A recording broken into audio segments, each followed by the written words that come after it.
Hello, everybody, and welcome to today's Hot Paper Lantern Cyber and Cysurance webinar. I'm Lane Cooper with BizTechReports. Happy to have you all join us here today as we engage in a conversation to really explore the ins and outs of bringing cybersecurity solutions to market.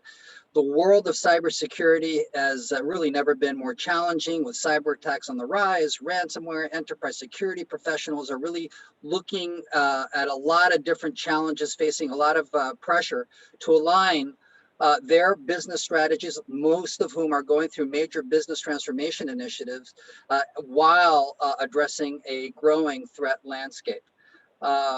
We're here today to sort of explore how it is that we can optimize the way we bring solutions to market in a way that is consistent with the objectives of organizations. We have put together really a terrific panel of experts that are going to discuss the sales and marketing strategies that will help address those concerns from an end user perspective. We also want to share with you the results of a HPL Cyber study. It was a survey of 250 enterprise cybersecurity buyers, and it really highlights the hurdles that are associated with bringing cybersecurity solutions to market. That you'll receive a copy of this report at the conclusion of today's session if you signed up, which if you're here, you did, so you'll get it. In just a moment, we're going to meet our experts, but I also wanted to make sure that you are aware of the fact that this is meant to be an interactive event. So please submit your questions throughout over the course of our discussion here with the panel. We're also going to be running some polls, and I encourage you to participate in that just so that we can get a sense of where your heads are at as we talk about the future of bringing cybersecurity solutions to market. The hashtag for this event, if you play that game, is hashtag HPL Cyber. You can also use that post during the session to submit questions or comments before and after the presentation.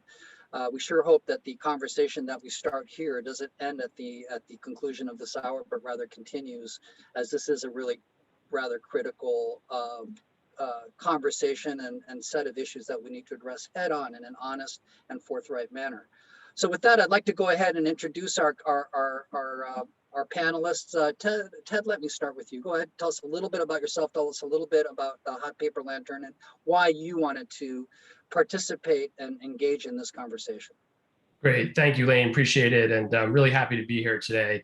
My name is Ted Birkhahn. I'm president of a brand marketing and communications firm called Hot Paper Lantern, and we have a practice area within Hot Paper Lantern called HPL Cyber, which specializes in helping cybersecurity companies build trust and awareness and generate leads and grow their business within the cyberspace.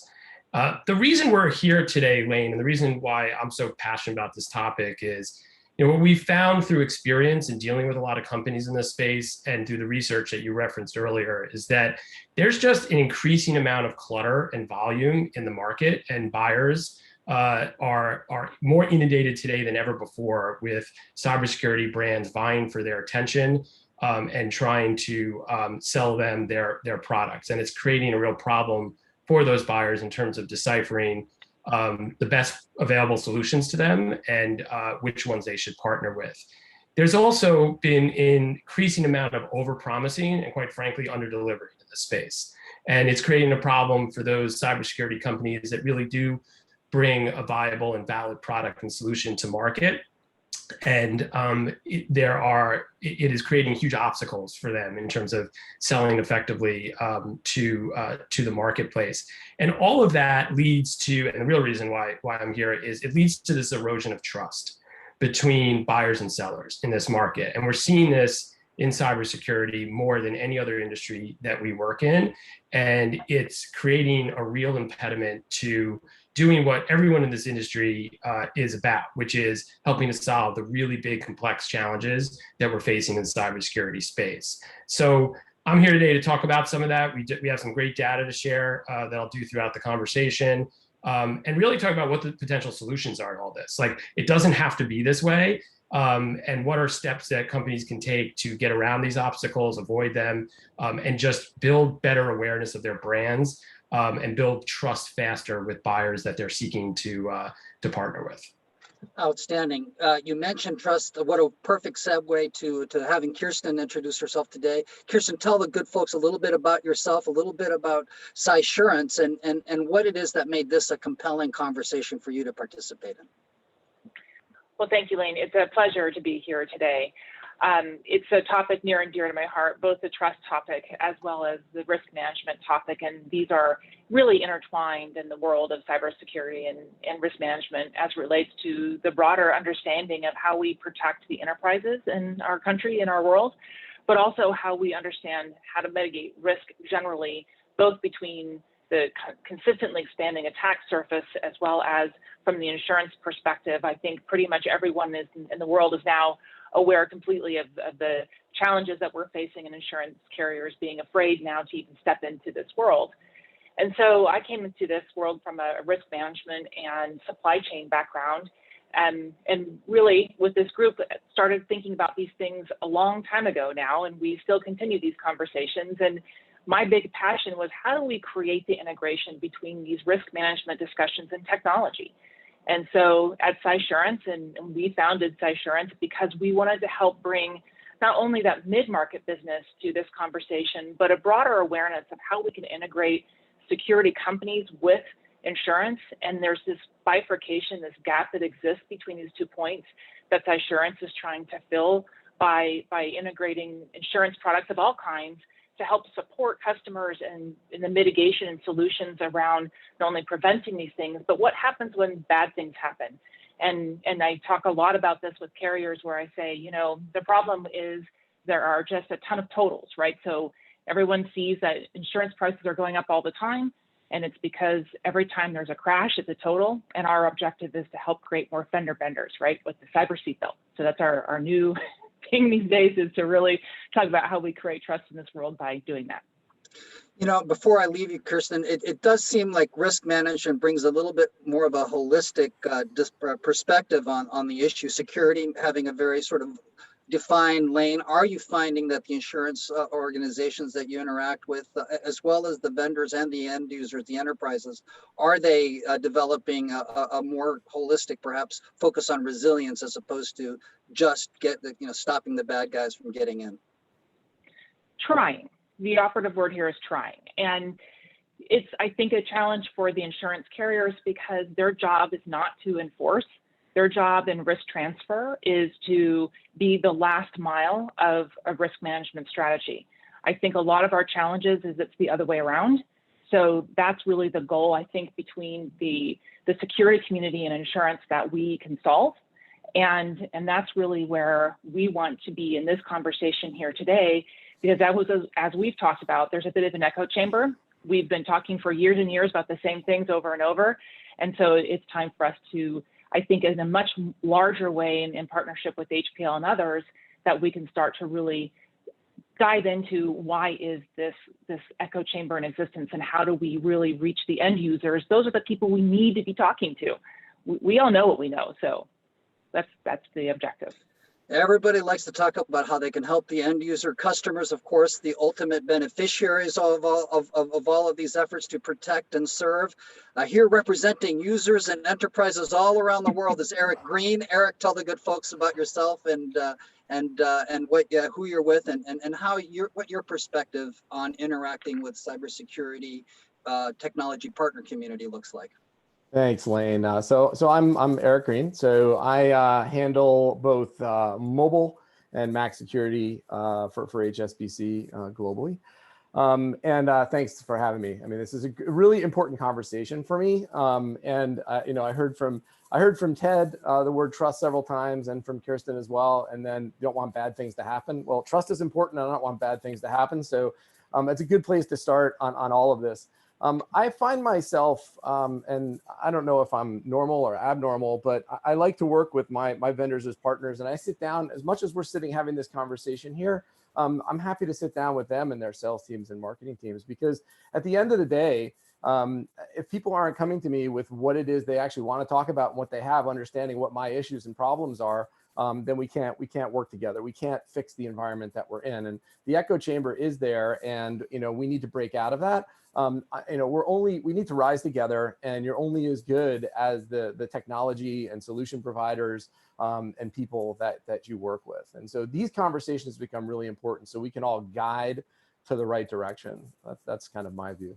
I appreciate that. You all saw that the first poll question for today's webinar has come up and gone. We'll review those shortly, but please, if you have not taken the chance and you still have an opportunity to weigh in on your perspectives on that poll, do so. I'd appreciate it very much. So let's talk about the communications that's taking place between the cybersecurity industry and the enterprise buying community. And Eric, let me stay with you on this one.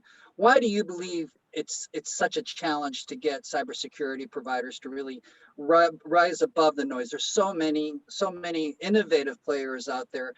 How is it that you can rise above the noise to engage with someone like you or the CISOs and the other critical buyers that are in the cycle of protecting and managing the risk of their organizations? Yeah, so advice that I give, I mean, the first one is probably the most important one, is please know your buyer. Don't come and talk to me or somebody else about something that has nothing to do with our industry or our organization or my place in the organization. It's a matter of respect. I'm not going to ask you about a product and solution that has nothing to do with you that you've never been involved in, nor should you come to me and not have done your research on and want my time or one of our time in front of you. So I think that's a good starting place, is really sort of do some research and know who you're talking to and know the community. Know that each community is in fact a community. So I work for a financial institution. Well, we have a group of financial institutions that are our size and a little bit smaller, and we all get together and we all speak with each other on a frequent basis. And so when you're talking to one of us, you're actually probably talking to many of us. So that's really good and that's really bad. So that's really good if you're ethical and have the right approach. It's really bad if you start dropping names and doing things that are out of sort, because we're gonna talk to our community, because that's what we do, right? So trust is really important. Another thing, I like to stick with good, not bad. So those are good things to do. Bad, like really bad, don't talk about your competitors. Don't go at them. Because that does two things. The first thing that does is it gives me a negative image of you, because you can't talk about your product, you have to talk about them. But even better, if I don't know who they are, guess who I'm calling? And the minute you walk out the door, right? I'm going to call them and see what they've got for me, because that might be something that's very interesting too. I think those are just a few, I think, important things that I would suggest. Excellent. Kirsten, we talked about having a more holistic and integrated approach to risk management when you were introducing yourselves. That is part of the challenge, isn't it, when you're trying to rise above as an individual brand and trying to connect with what is often a point solution in the marketplace. Tell me a little bit about what you see as sort of expressing your value proposition, but putting it into the context of the ecosystem that is that you're helping to underwrite as you engage with the marketplace. Well, it's interesting when we think about how many security companies there are these days in the ecosystem. And I was having a conversation earlier today around managed detection and response as an example. It's a really important aspect of what the new offerings are in our marketplace, because one of the big challenges that we deal with, and broadly people understand this, is that while you could have every nice bell and whistle in your environment, if you're not properly configured, as an example, it's all for naught, right? And so it's really helping to understand what components fit in together to really create those solutions. But before I did in the insurance piece of it, I was on the vendor piece of it, on the risk and threat intelligence piece of it. And one of the things that has continually happened is that I talk to a lot of managed service providers now these days, and they're like, I can't even take calls at the end of the month. I just block all of them because I'm just inundated, and I just can't even make a decision. It's just too much, right? Everyone's trying to make a quarter or a month. And so when we're thinking about what those solutions are, we're really trying to figure out not only what the best solutions are to keep loss ratios low and to provide the most value to customers. And especially if you think downstream for the smaller customer, mid-size. I mean, I deal with companies who are even 100, 150 million, and they still really struggle with more of the security terms of encryption in motion, data at rest, all those things that insurers want to know. So it's really ensuring that there's this complete wrapper around those solutions for those mid-market companies who really have so much to lose and don't have a lot of expertise around them. So those are the things that we're focused on, and then providing that level of differentiation to help support that last mile risk transfer piece in the event that something goes wrong. And that's really what we're trying to solve for. So Kirsten, before I leave you, a question came in from the audience from Carrie. She asks, are carriers focusing on underwriting the clients of the MSPs, the individual vendors? What is the trend that you're seeing, and how do you sort of approach the underwriting process? Well, we have a twofold approach. One is to provide a service guarantee product to the service providers to give to their customers, to provide an initial financial backstop, and then layer on a full cyber liability policy. So we have both sides of the equation. One of the really challenging aspects of this market is that managed service providers are really the point of entry for so many attackers, to the point that much of the insurance world has pulled away from them, which is a really difficult scenario. And I talk to the carriers about this because I say, if you're insuring their customers, but you have no visibility of the initial environment in terms of what the initial entry point could be, I understand you feel like you have double risk, but in fact, you are completely blind to what's happening at the top level environment. So it's trying to then get down to the product level to help support and create visibility at the product level to create the connection point between insurance and those security products. Ted, it's from a branding perspective, huge challenge, right? Because cybersecurity is a team sport. It's important within the enterprise for the left hand to know what the right hand is doing on different aspects of the very complex security mechanisms. Which means that you're probably dealing with a team of security providers.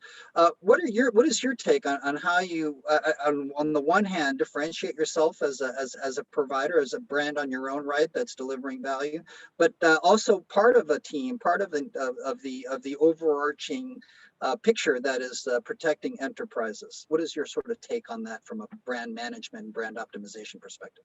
Yeah, I think when you're talking about brand management and brand reputation, you have to know what you're good at, right? And you have to know where you really are able to deliver value and where you potentially aren't, or where you have gaps and weaknesses, and where you need potentially to align yourself with other companies and partners to strengthen your offering to go to market. And I think a lot of brands struggle with that. I think a lot of brands don't kind of realistically look at how they should be positioned in the marketplace, how they lean into their strengths to be realistic about the value that they can deliver to buyers. So the first step is like, what are we good at? What are we strongest at? And then how do we play to that strength in everything we do, really, and how we position the brand, how we market the brand, and how we reach the buyers that we're trying to communicate with on a regular basis.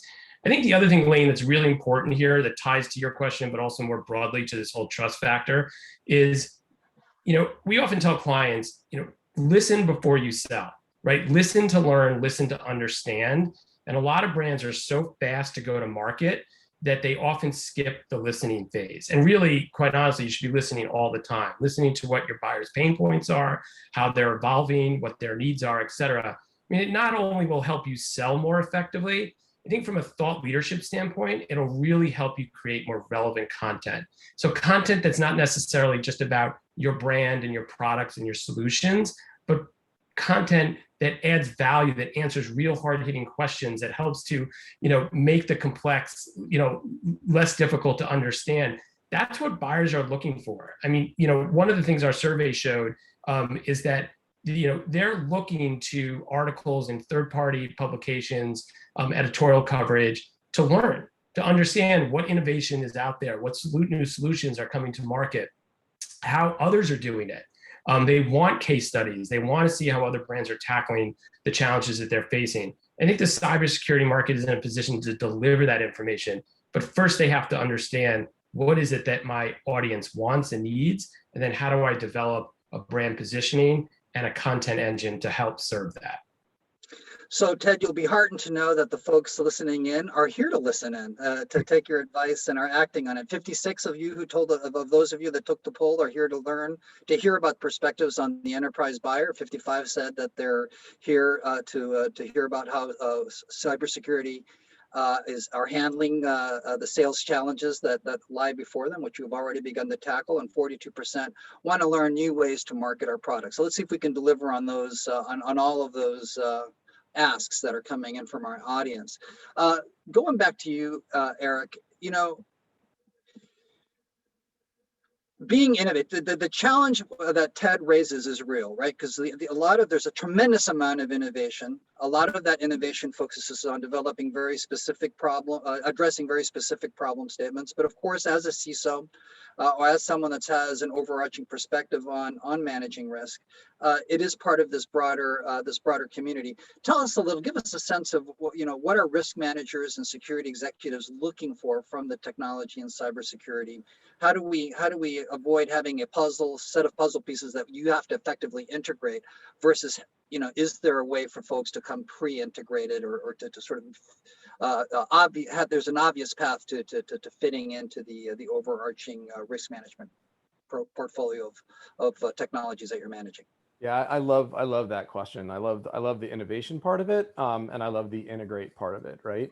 And I think they go hand in hand. So first off, I mean, at the end of the day, there are block and tackle, technologies that aren't going to fit into that innovative pool within cybersecurity that we need, and those are always going to be there. The group of us who are sort of on more closer to the edge, whether it's cloud, mobile, Mac, IoT, like these types of worlds and how we're securing those, then innovation can get very interesting. And I think from the risk managers that are out there, they want to make sure that something that walks in the door ticks many of these boxes. You don't want a ton of risk left over after you go put something together, because then the business has to sign off on the risk, or someone's got to sign off on the risk, and your CIO doesn't want to, your COO doesn't want to. So if you look at the obvious that are out there, and I'm not going to go through brands, but those integrations, it's no secret who the banks are all using, and whether it's IT or security related, very, very strong commonalities. So this notion of going in and suggesting that you're better, or you can change these things or whatever, I wouldn't suggest that. I like the integration piece. Those who've come to us and have saved our bacon, recently, integrate with certain organizations that help us achieve a goal. So now I can get to where I want to be faster with less risk, right? With the product like that's going to market no matter what. So the organization's streaming forward with something, and they're looking for me for an answer to how to keep that going. And the only way I can do that is by finding the right solution that's already integrated, because we don't have a year or 8 months or 12, 15 months or something to go integrate those products. And from the risk standpoint, residual risk is our enemy at the end of the day. So if we can make sure that we keep the residual risk low, right? If they're tight integrations and we know those meet our requirements, then we can keep those residual risks low. And that makes for a much cleaner, more secure environment. And before I leave you, follow up on that, Eric. Are we talking about, when you talk about pre-integrated, are you talking about an elevated role for folks like managed services security providers? Is that where the integration is taking place, or where do you see the package come through in a manner that is acceptable or useful to you? Well, so I mean, obviously with the MSSPs and everyone, managed security service folks who come in and they're already part of the package, and services are critical on all of these things. I'm even simpler. I'm SDK, right? Let's go and make sure that we have baked something in, zero trust. So how do you achieve that? Well, guess what? One product can't do that by itself, because there's lots of pieces, and if they don't all fit together and basically use the zero trust model, then you may as well throw it all in the garbage. So those integrations, those conditional sort of policies that you can set up using SDKs and integrated products is what I'm mostly referring to. Does that make a difference, Kirsten, in how you view or how you approach the kinds of organizations that you want to underwrite? Are you do folks that have strong partnership programs, that have strong channel relationships, that are doing the work to go beyond their specific point of innovation to embrace others. Does that make a difference to you as you evaluate how you help to underwrite their go-to-market products and services?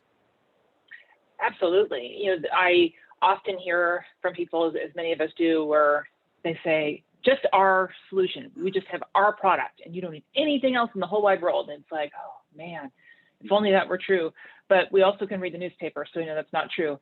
And that's really, I think, the big component of it. To Eric's point, like I was looking today at a technology where their whole solution is to integrate between different solutions to identify misconfigurations.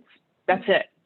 But what an unbelievably valuable tool, right? Because back to our original conversation at the beginning, it is those small nuances that have massive impact on the underwriting capabilities, and to know that there is a simple turnkey solution that can integrate with those types of things. And for years, Eric and I have been talking about interoperability for that very reason, right? It's very important. And if we think more broadly about then the issues around what's happened in the past year with remote workforces, but also the fact that we were able to literally walk out of our offices one day and be completely functional. There's a huge blessing in that in terms of the infrastructure that exists, but it is kind of a spaghetti, right, of infrastructure that we have to make sure is integrated and connected in a way that we know how to manage that residual risk piece, particularly because those are the areas where bad guys know and leverage all the time, right? And that's our weak spot. Yeah, bad guys like to work in the seams, right, where things come in. So the question to you, Ted, if teamwork makes the dream work, are you seeing joint go-to-market messages? Does that make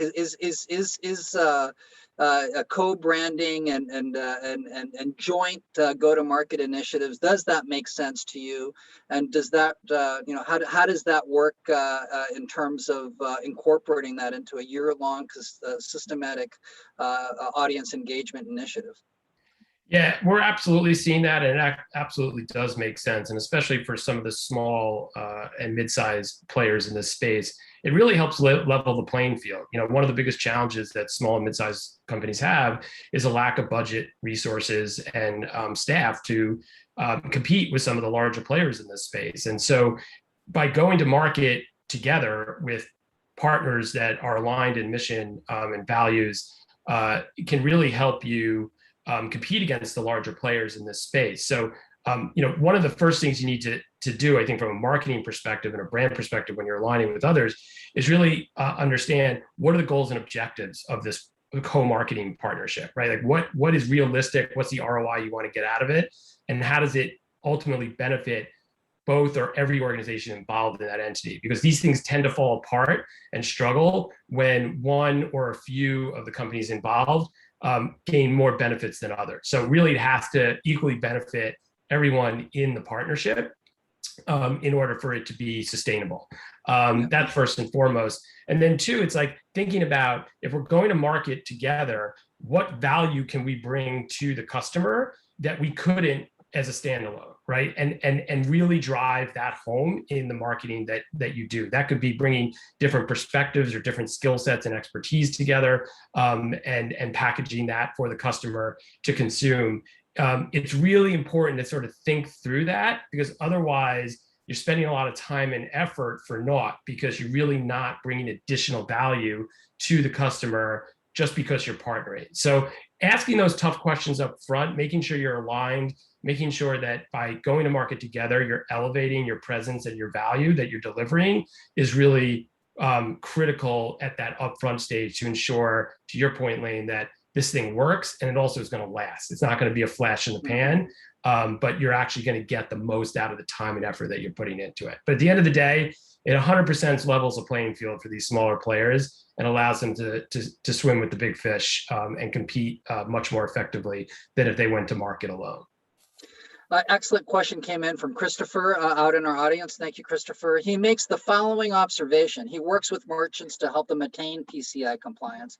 Yet often when working with managed service providers or MSSPs, the MSSPs, if I understand the question, will make the point that they don't need to be compliant as a service provider. That I guess they're pushing it for the end user to be compliant. Kirsten, this sounds like a nightmare scenario, but it does show, it shows two problems, right? One, that you gotta have, you have to be on the same page throughout the value chain. But what is your take on that observation that sometimes maybe the managed service providers are not willing to take the responsibility for ensuring the kind of compliance, in this case PCI compliance, on behalf of their organizations that they serve? Well, this is really an evolving market for that very reason. And it was not too long ago that there was this very fine line, clean line between managed service providers, managed security service providers, compliance people, and so on, right? And IT infrastructure was their job. What's interesting and what I would say is that I think there's now this trending for them to realize that there's more to that. And there was a survey done by the channel group, right, that kind of manages that whole part of the industry. And it said 93% of the respondents said that if there was a different MSP who provided them stronger security and compliance related services, that they would actually leave and go to the other provider. So I think the answer is, as it often is in this type of question, is people vote with their feet, and they're expecting more and more that has to be. And certainly as we have more and more state regulations as well related to even privacy, that these things will be intertwined. And I know PCI is a real complex one because it's really fraught with issues, but HIPAA is another one. And I know many managed service providers who are focused purely on that. And so for people who have that merchant risk, they're going to start to look at those people who specialize in their particular area to help them with those compliance issues, because most of them are small companies. They don't have the wherewithal to manage through all the complexities there. Yeah. There's another question I want to get here from Jeffrey, but Eric, up until now, I think we've been hitting the message pretty hard that point solutions is probably not an optimal way to go to market or to try to engage with customers. But there are silos within the buying organizations that can be problematic as well.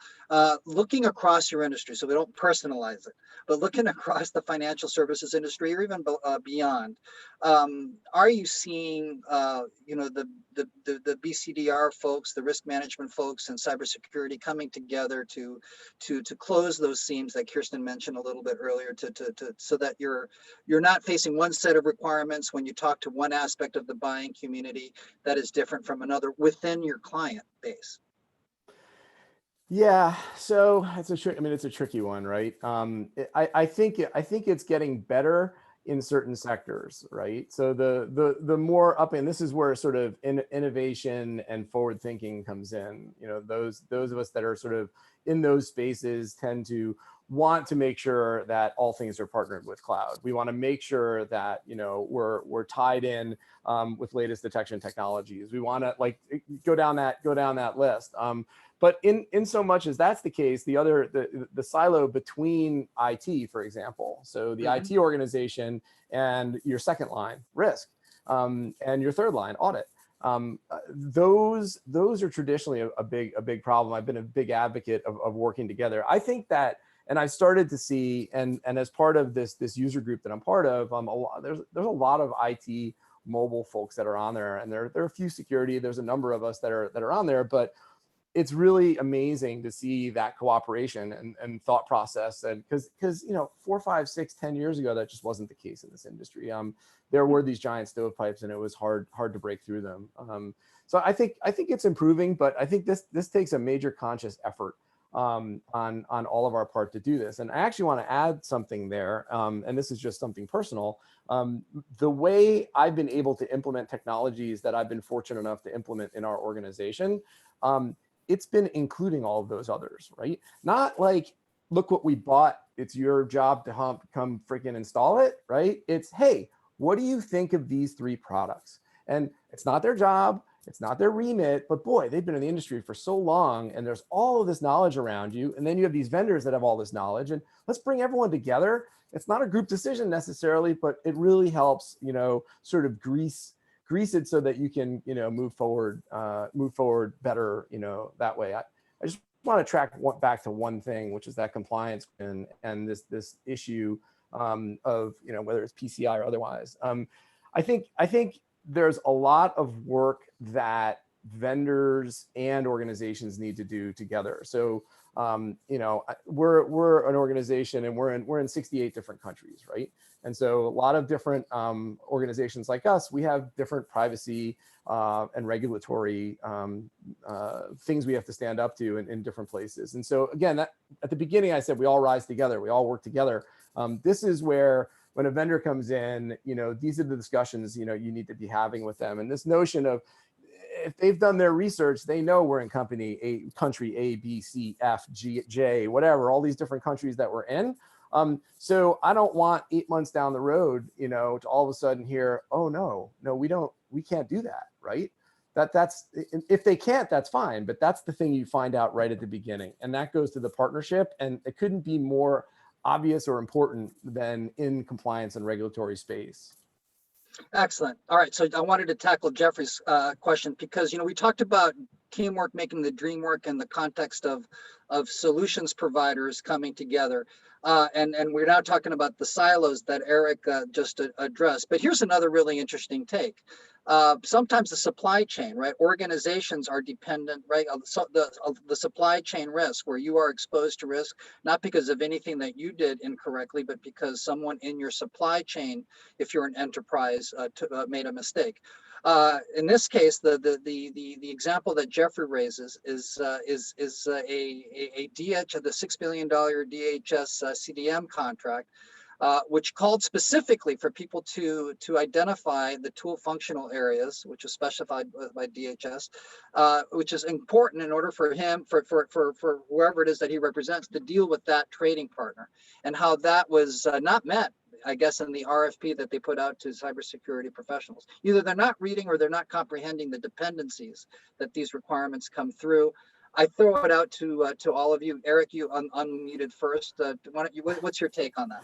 So, amen, brother. So, this is one of those things that gets me, because it's the old adage that, well, they answered that they could do it in the RFP, right? And so it's not even that it's not in the RFP and that it's not explicit and that it's not understood. The yeses that come back to us that then turn into a conversation that we have to drill down on, it's unbelievable. And I don't know. I like working with vendors that are truthful, but everyone wants to get noticed and they undercut pricing and they do all this other kind of stuff.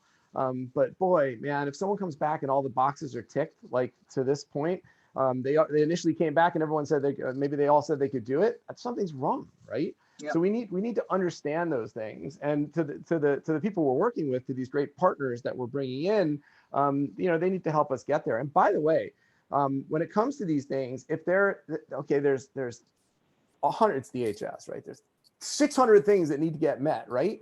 And there's 5, 10, 20, 30 of them that you don't meet. That's a great opportunity because probably others are going to struggle too. So come up with a plan and have the right discussion and how that can be met and other opportunities and ways that it can happen, because everything, anyway, I'll stop there. Those are my. Yeah, you're ranting. Ted, get in there. Yeah. I just want to build on what Eric said, because I think he's touching on a really good point. And when we think about this, it's like transparency builds trust, right? We talked earlier about overpromising and under-delivering, or ticking all the boxes, saying you can do it, even though you probably can't. Going to a prospect or to a customer and saying, here's what I can do well, here's what I need to partner with X, Y, and Z to do. Being really transparent through that process is going to build trust and credibility. And you'd be surprised how many brands out there don't do that. They really hesitate to sort of put it all out there.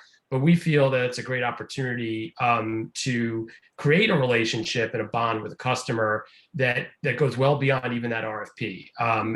And so it's what Eric's saying is so spot on. But it's tough. It's really tough sometimes for companies to take that bold step and almost like admit that you're not quite there yet. But to Eric's point, if you have a plan of how to get there, then that becomes a more credible solution potentially for that customer. Yeah. Kirsten, well, and to follow on that on the not the RFP piece, but like a insurance application piece, which is like your baby RFP, right? Is a very similar thing. It's questions like, do you have a policy where two people approve a wire? And I've had a lot of people say, oh my gosh, that's like, no, like, we don't do that. Well, I mean, that's just basic people, process, technology, process. Like, why don't you have two people approving a wire? And so people act like that's a very onerous thing. And so you have these odd things inside these questionnaires, and we know that the questionnaires aren't really working, even though people check yes all the time for all of the things that are in there, because we are still experiencing tremendous claim activity on all these cyber policies. And so to the point of Ted and Eric, it is the same thing, which is the vendors who are like managed service providers, they need to help lead a little bit on that side to say, here are some weaknesses that you have that you need to be able to make sure that you're answering these questions appropriately, because it actually means that you're safer and more protected. And it's not because people are trying to be challenging. You don't want to have a business email compromise where you have $100,000 that's wired out of your account. You don't want those things to happen. And so these are the things that I think, both on the RFP side as well as these other sides, is that back to that holistic partnership pieces, we need to stop looking at them as these things that are just a pain to deal with, and actually recognize that these are the hurdles that actually keep people from hurting you and your businesses. Yeah. You know, we're talking mainly about marketing. If you can't answer the questions in an RFP, that's a problem on its own. That's a one-to-one sort of a communication. But Eric, you unmuted. Did you have a point you wanted to add? Yeah. So the other thing is everyone probably remembered or saw last week, there was a certain outage with a certain company that affected lots of different organizations and financial institutions and other things, right? So if anyone out there doesn't think that all of our third-party risk management people didn't freaking triple, quadruple down internally and like lock us down so that we have to take all further diligence with our supply chain, you're crazy. I mean, so these things are so important, you know, to stay in front of and have trust in your partners so they come forward, and any changes or issues that we get in front of. That supply chain that's our lifeline. We've been talking a lot about technology and innovation, and how do you bring those to market in an effective manner. But Jeffrey again brings up an interesting question about, well, what about, and Kirsten, let me start with you on this one. You talked about people, process, and technology. How important is the quality of your executive team, right? The folks that are on your website, the folks that are behind the technology, having highly qualified and experienced senior leaders and staff on the team. So beyond evaluating the technology and what can it do, how important is the team on the vendor side of the equation? Well, it's obviously it's very important, right? And part of it is, in that team is the ability also to know what you don't know and know what you do know, right? And how to provide the right vision around those components. And part of it is that in partnership with your customers, and as Eric said, you need to listen to what they need and what moves the needle for them. And I think one of the things that we've all been trying to move away from, although it's difficult, is the buzz piece of it, right? In terms of throwing a lot of that out there. And that's kind of how the executive teams of these security companies kind of put the stake in the ground, is to try and say all these bad things are going to happen and we're going to fix it, as opposed to how do we partner with you and how do we do that in a way that creates comfort. So, you know, the what keeps you awake at night kind of question, right? And so it's not just expertise, right? It's also the ability to really be a good partner and help people feel safe and know that they're going to be supported when they need support. And that's really, I think, the critical thing is we deal with lots of different phone calls that really aren't germane to what we do every day. But if we can help a customer or we can help someone when they're in need, that's what we're supposed to be doing in our industry, because that's what I think we signed up for. Excellent. Ted, here's a question that came in from Michael. So he just cut right to the chase and said, well, how we differentiate ourselves in order to reach the enterprise buyer, right? Let's just get to it. But I think this raises the subtext to this, Ted, is one of thought leadership. The idea that if they don't know you before you get there by reputation or something like that, it's difficult to show up cold and make an impact. Tell me about, you mentioned thought leadership in your opening remarks. Tell me how important that is and how meaningful that has to be, what kind of a meaningful contribution you think needs to be made to the body of knowledge for you to sort of get accepted and have permission to be a trusted advisor and even a vendor Yeah. to important. Yep, go ahead. Yeah, absolutely. I mean, I think it's incredibly important. And a couple of things I want to say on this front. First, I'll start with going back to Kirsten was saying about the importance of the executive team. What I tell every client when we start working with them is, when I Google you, what do I find? What's your digital footprint look like? And we typically find one of three things. We either find very little, which is a red flag, or we find information that's misleading, that's not really aligned with the brand promise, and doesn't really add any expertise or thought leadership to that executive team's profile online. The third thing we sometimes find is that it's a very robust profile. And what that does is, if you think about the buying process, when someone like Eric is getting ready to buy or is considering working with a new vendor, one of the very basic things he or his team is going to do, he's going to research you. He's going to research you via Google. And it sounds like really simplistic, but it's really, we see it from the research that we do, and we see it from all the anecdotal evidence, is that people want to know what you're saying, what that executive team is saying and doing out there in the marketplace. And so having a robust website, having a robust social media presence, not just for the brand, but for the executive team, is really important. It may open doors for you, it may generate leads for you, but just as important, when people research you, it's going to reinforce the expertise and the differentiation that will hopefully help you open doors and drive sales into your organization and close a lot of those leads.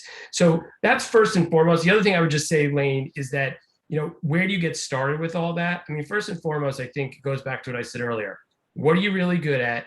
And what do you want to be known for? What type of expert, what type of expertise, where do you want to focus? You shouldn't boil the ocean when it comes to thought leadership. The more focused you are, the more narrow you are, the more you can drive value, and for your business and also for the customers that you're trying to reach. And last, but certainly not least, take a look at the landscape. How can you differentiate from what others are doing on the thought leadership front? Don't be, don't follow the path that others have already gone down. How can you carve out a niche for yourself that others don't own or that few own, versus trying to gain market share in a very crowded, noisy space or topic? So this is just a few of the things that companies should be considering when thinking about thought leadership and really the positioning of their senior leadership team in the marketplace. So Ted, let me stay with you for a little while longer, because I get a lot of press releases. They all start the same way. We're proud to announce, like, I care about your emotional state. And they tell me how they're a leading provider of this or that. How important is to make the distinction between talking to who you're talking about, talking about what you want to talk about, versus talking about what your audience needs to hear? How audience oriented, right? Where it's stuff that really is important for enterprise buyers to understand versus receiving information that you want them to receive. It sounds like a similar question, but there is a difference. How prevalent, how well are we doing in being audience oriented versus just here's what my product does and here's why I'm so great? Yeah, it's a great question. I don't think we're doing well at all. I think we need to do a lot better. I've been advocating for the death of the press release for a long, long time. And I sort of say that in jest, but there's a seriousness to it. And that is, companies become so reliant on press releases to pump out information that's really most of the time not newsworthy at all and not relevant to the audience you're trying to reach. It's a tick the box exercise often of like, let's do a press release, get it out. There's really very little value in doing that some of the time. When there's real news to announce, a press release is a great vehicle to use to get the news out there. I like to live by the 80-20 rule. I think 80% of your content, regardless of what form it's in, should be about information and perspectives and POV that's going to truly help the end user or the customer, right? Add value. It may not be about your business. It may not be about your product or your brand, but it's about your expertise and your thoughts. And your thoughts lend value, and value lends credibility, and credibility builds trust, and so on and so forth. The other 20% can be all about you. It can be about when you hire someone or when you launch a new product or when you make an acquisition. Those are all times where it's perfectly justifiable to talk about yourself and get the news out there. But if you are doing anything more than 20, 30% of that, of your overall content, then you start getting into this, the problem that we're talking about, too much clutter. It's too much about me, not enough about you. You just become much less interesting and relevant to the customer at that point. And so we just fielded our third poll, but let me give you guys an update because Ted, you led us right down the path to share the results of that. So when we asked you about what your biggest sales challenges are, 45% of you said that it's working in the organizational skills. Do we have the horses? Do we have the expertise and know-how to move forward? 73% of you said to your point, lack of thought-provoking, informative marketing and sales collateral. That sort of describes how you might be integrating your offerings or addressing the problem statement that is faced by the market. 36% of you told us that the sales and market efforts, that you just have insufficient capital resources to get the job done. You don't have what you need. The bullets aren't in the gun, or you don't have enough of them anyway. So thank you for your feedback on that. We'll get back to you on the most recent poll. But Eric, let me come back to you. The whole notion of marketing seems to be at least the leaders seem to be moving in the direction of effectively being professional services providers, at least in their communications. Very consultative. The consultative sales has been around for, well, I think it started, we started seeing that in earnest in the 90s. Has consultative marketing caught up with that listen first, let's create a solution? Are you finding that the marketing teams are delivering the kind of consultative value in their point to multi-point communications that good consultative salespeople deliver on a point-to-point basis? I think like everything else, it's fragmented, right? I mean, I think the better is when they are. And so when we can be in the room with the right people that are asking the right questions and then can in return answer the right questions from us and understand the industry, understand how the product set and solution affects the marketplace we're in or the organization we're in and stuff like that. I mean, I don't think we're there yet by any stretch of the imagination. I would say there's still less of that than more. But again, do you really think that you're going to get a consultative sell from someone that you've gotten like 20 emails from in a week on a topic that's relatively unrelated to what you do, that there's a well-known announced press released solution that was put in, 3 months prior in the organization? I mean, as an example, right? They're not going to come forward with a consultative approach. They're just not. That's not who those people are. So it's pretty easy to tell who's going to come in the room with the right sort of ammunition or, the tools to have that conversation. And those are who we gravitate towards, I think, because I want to learn, So Kirsten, it reminds me, I forget who the philosopher was. Maybe it was Socrates. Know thyself. I think it was Socrates. We'll look it up. We'll Google it. But the idea is, if you maybe you just need to be honest. You know what? We're a point solution provider. Under those circumstances, does it make sense to team up with a more strategic channel partner and just sort of understand what you are and then fit in? In other words, should you be going immediately after the end customer, or do you have to be honest with yourself and then decide based on the category of solution that you're bringing to market or technology that you're bringing to market? Sort of have that drive the way you approach it. Is there one size fits all, or do we have to understand that the way we go to market is going to be individual to ourselves? I think it's going to market as individual, right? And it's kind of how we started with some of those discussions around many of the times that we've heard in the security world. This is like the only silver bullet you're ever going to need in your lifetime, and it's also not to belabor the trust point, but it also just makes people roll their eyes and go, yeah, okay, whatever. Instead of really, to your point, saying, look, this is a way that we can really drive value. And being a point solution isn't a bad thing at all, right? And especially as it relates to even the maturity curve of certain customers, there are certain point solutions for small companies that are ideal. They actually need a point solution. They don't have the opportunity or ability to manage a large infrastructure. And so in those instances, like we've talked to people and we have this sort of warranty type product, right? And everybody says they want $1 million. I want to have $1 million guarantee on our product. And it's like, but your product is actually small, to your point. So let's just put a $50,000 or $25,000 guarantee on it. It's because the impact to what you're doing isn't as significant in warranting that. And so I think people also need to kind of get over the numbers a little bit and think more about, what's the level of value to whatever it is that we're trying to enhance or differentiate around? Because again, it becomes disproportionate sometimes in terms of how people are viewing that. And even if that smaller guarantee is bundled up into a larger solution, then that's a good thing too. And so I think that people do need to think kind of realistically about, not everyone's going to be a billion-dollar company, and that's okay. And sometimes people are kind of the BASF of solutions, right? You don't know who they are, but they power things that make it a really great experience. I love it. I'm a is it live or is it Memorex kind of guy myself. If we're gonna go back into the archive. Hey, Kirsten, a specific question for you before I move on to Ted. Do you have cyber qualified and certified personnel involved in setting the policy pricing? Yes, we absolutely do. And we have risk rating. We actually look at loss ratios or loss experience inside products, so that when we go to market with a product in partnership, we are comfortable with what that looks like and have the ability to understand the efficacy really of those solutions. And that's something that's extremely important to us when we go to market with a partner. Excellent. Ted, unbelievably, we've managed to go through the lion's share of a perfectly good hour, I think, in record time. I know that's not how time works, but it sure feels like that. I guess it is true that when you're having a good time, it flows.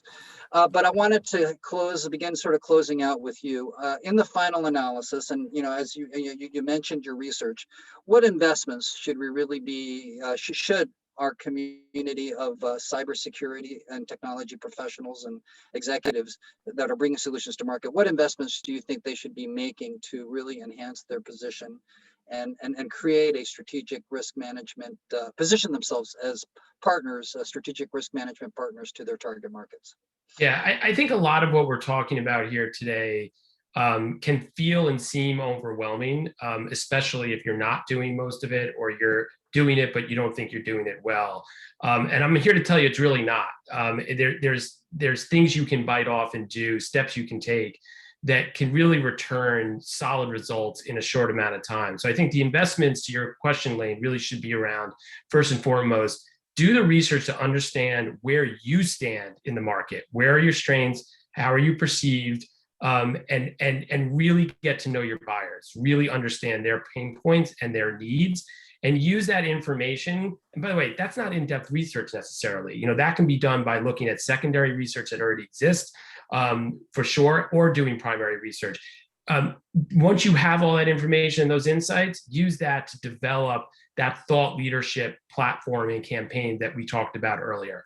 What's my perspective? How do I drive that out in the market by creating good content? Doesn't need to be a ton of content, but hard-hitting enough that it differentiates and that it adds value and really helps the end user and the customer understand some of the complex topics that they're dealing with.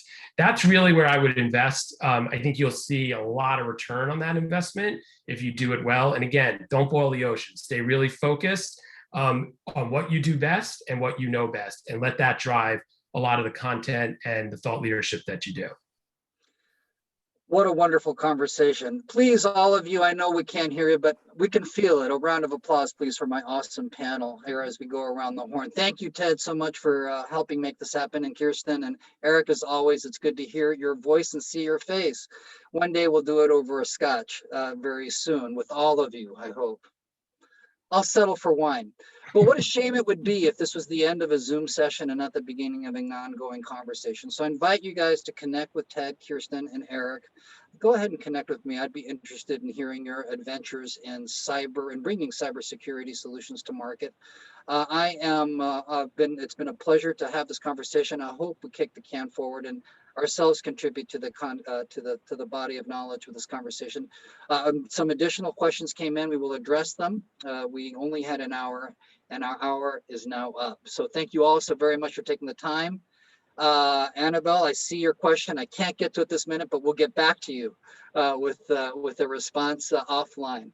Thank you all so very much for taking the time to chat. Look forward to doing it again real soon. Have a terrific rest of your day, everybody. The weekend is almost here. Hang in there. Let's take the weekend off, and we'll saddle up and do it again on Monday. Bye-bye, everybody. Thanks, everybody. Okay. Thanks, Bye-bye. Thank you. Thanks, Bye-bye. Thank you.